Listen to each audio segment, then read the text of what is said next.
Vasco Chikhale martial arts Goa Sqay असोसिएशनान सर्त घडोवन हाडली।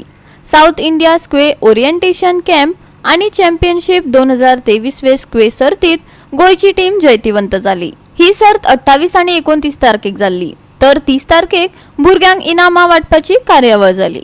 हे सर्तीत भुरग्यांनी व्हडा संख्येन वांटो घेतलो। पळयात काय खीण। स्क्वे हो काश्मीराचो पारंपारीक लष्करी कला प्रकार। मनशाच्या सुरवेच्या काळा सावन स्वताची राखण करपा खातीर आणि अन्ना खातीर जनावरांची शिकार करपा खातीर ही पद्धत असली। आदीम काळात काश्मीरच्या राजान सैनिकांक स्क्वेत कुशळ आसप सक्तीचे केल्ले। या खेळाचे नेम आणि कायदे International Council of Sqay Martial आर्ट्सच्या मतान तयार केल्यात। शाळेसावन ते व्यावसायिक पावंड्या मेरेन खेळिल्ल्या सगळ्या स्तरा वयल्या मॅचीक हे नेम लागू जातात।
गोवा 365 खातीर हिरू महाले, मनीषा जाधव आणि ओमकार देशप्रभू।